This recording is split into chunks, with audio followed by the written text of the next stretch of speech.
Canada is now taking in 1.5 million new Canadians. So 1.5 million refugees. Great opportunity for you, isn't it? We're gonna talk about it. So welcome back and hello friends. So here's the topic. 1.5 million people are being allowed to come to Canada. This was announced by the Canadian government last year already and it's a done deal. Here's the thing, it's not all at once. It will be over 3 years. 500,000 people every year, including this year. And it is really amazing because, here's the point. Usually it's around 300,000 people that Canada takes in. And suddenly it's 500,000 people. That is a huge increase. It's a huge opportunity for you if you ever thought to come to Canada, to come right now. But there is a but, of course, there's always one. Canada is focusing always on specific regions and those can change over time. For example, years ago with the prior government, the government focused more on finding people that are similar to Canada, that can easily immigrate into the Canadian society, have the same values, similar religion. So they were looking primarily, but often, people who are from Christian countries. So they let in more, let's say, Irish people. Now the new government changed it up and said, no, we need to focus and look on more on people who are from poor countries, from countries that have conflicts. So we're talking about maybe Iraq, Ukraine, in Africa, Sudan. And in general, we are talking about Africa, Middle East, and Asia. But when you're thinking, oh, well, I'm from Asia. We are focusing, or Canada focuses on specific regions that are struggling with poverty and other things, with like war. So for example, Singapore, Hong Kong, Japan, Korea will not be included in the list. You can still apply, but you do not get the higher status, like the higher push from the government that you have more chances to come in. But if you are from, let's say, Myanmar, you have a bigger chance to come in because you know there are issues there as well.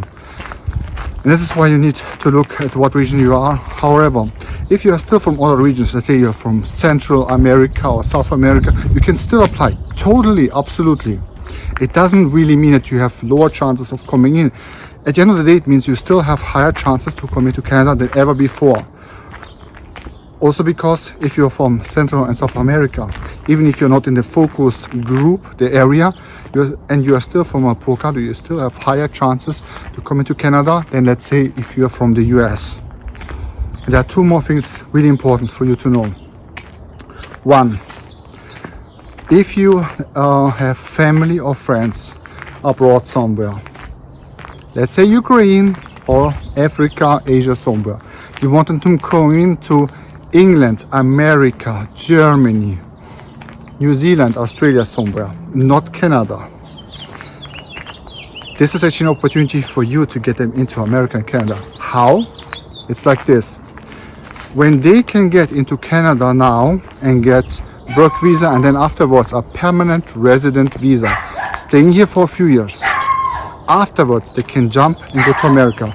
So this method is not brand new. People are doing it already for many years because many people, they had their American dream to come to America. So what they did was they came actually first to Canada, established themselves here, got all the visas, worked a few years and then applied for the American visa. And guess what? Their chances were much, much higher. Because, for example, if you apply from here and you need a criminal record, the background check, and now you have the criminal background check from Canada by the Canadian police instead of, let's say, if you're from Africa or the Middle East. The Western countries, the immigration, they're looking at it, it's from a conflict zone or something. We don't know if you just bought them. They're not saying it to your face, but this is what they think. So they maybe are like, no, we don't believe you that this is really the truth, so you are denied. But if you're in Canada, you lived a few years here, you have a clean background check for everything, you worked here in Canada, America or England or Australia will think, well, those people are trustworthy because Canada took them already in, checked them out, they've worked in the Canadian society and everything. We are very similar to Canada, so yeah, it will work out. So this is a way for you to help someone to get from their country to America. It does take then, of course, a few more years, but at the end, if you are living in a conflict zone and you can get from there to the United States, and it takes 10 years, 20 years, it's still worth it. In my opinion, I was born in Kazakhstan and I immigrated first to Germany with my family, lived there half my life. Now to Canada, it was worth it. All the time we spent on everything, it was totally worth. Canada is an awesome country to be here. I'm so thankful. Bonus tip, this is very, very important, so listen up.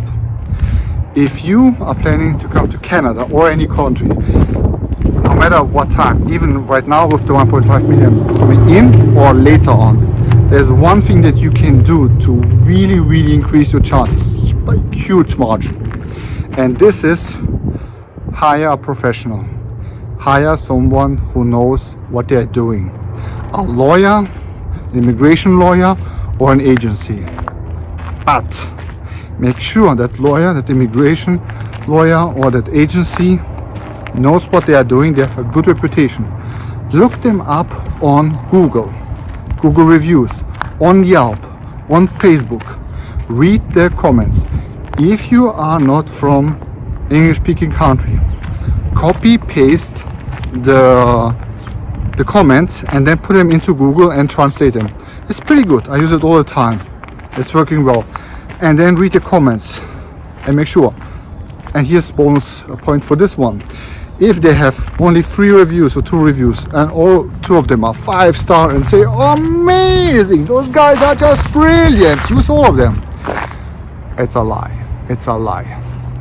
They get a family or friends, or it's just themselves who are putting the Google review there.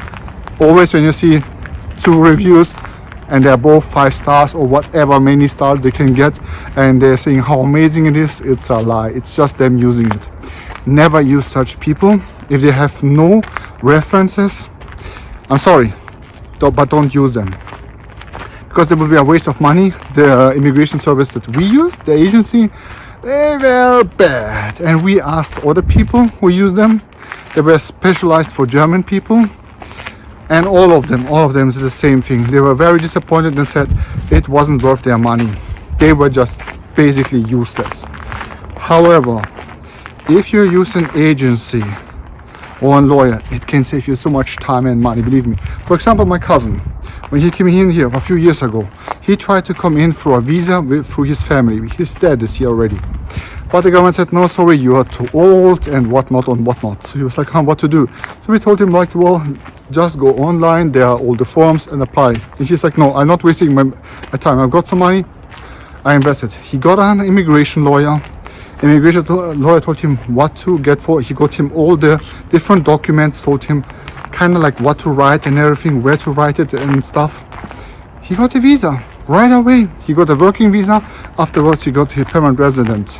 He saved himself so much time and money, especially if you're from a poor country and you don't make much money in that country. If you can be here in Canada sooner, start working here sooner, where you can make more money. You make more money at the end of the day, right? Because if you are just thinking about, well, if I do it myself, everything, and yeah, it takes me a while, I save money. No, you don't. Because the time that you invested is wasted because you could have made more money. And here's an example. Something that happened to us. So you have all your documents, you sign everything, you check everything 3, 4, 5 times. You send it away to either the embassy in your country or directly to Canada or to America. Every country is always the same. Then 3 months later, 1 month later, it's usually months. They send it back. If you're lucky, they put in somewhere an error on saying, here you missed a signature or you just missed your initials, some small detail. You're like, oh my God, just because of this small detail. Okay, you fix it, you send it away. Guess what happens? 3 months later, you get again the same letter, and if you're lucky, again a small error saying you missed this one. Yeah, well, because they are not going through your whole document saying you missed this. That is not their job. I know it's hard to say, but I was in the same situation, right? But they are not doing this. You can hate it or not, but they're just not doing this. And that means every time you're sending it, you're getting it back and back and back and forth. So it can end up, and this happened to some people I know, that it took like 1-2 years or longer, because things, and especially if you are from certain areas like the Middle East or other areas, it can take longer. And the translation, there's another thing. The translation, you have also to think, you need to translate documents, and then they say to you, I am so sorry, but your translation does not have any notarization. And you're like, what is notarization even? I don't even know. So you find out about the notarization. And you find out that the notarization in your home country is maybe just in 1 or 2 or 3 countries, in the cities, in the big cities. So you need to find a notar, and you send all the documents again, and they're sending it back and saying, sorry, this is not one of the notars that we expect. Because if you are, let's say from Afghanistan, really, they say, okay, you just have to go to the capital, to Kabul, and get the signature from the embassy or something. In some countries, they only accept it in 1 or 2 places. That's it. I can help you. So just saying, and this is just a few points, minor points. So it takes a long time. You're wasting money and time. Even if you're from a good paying country, and let's say you're from America and you want to come over here, would you not rather be here half a year sooner, 1 year, and get to live here, to experience everything, to start working, find a job and everything? Because jobs can change, industries can change and whatnot, and suddenly you're having a harder time because it took you 1 year.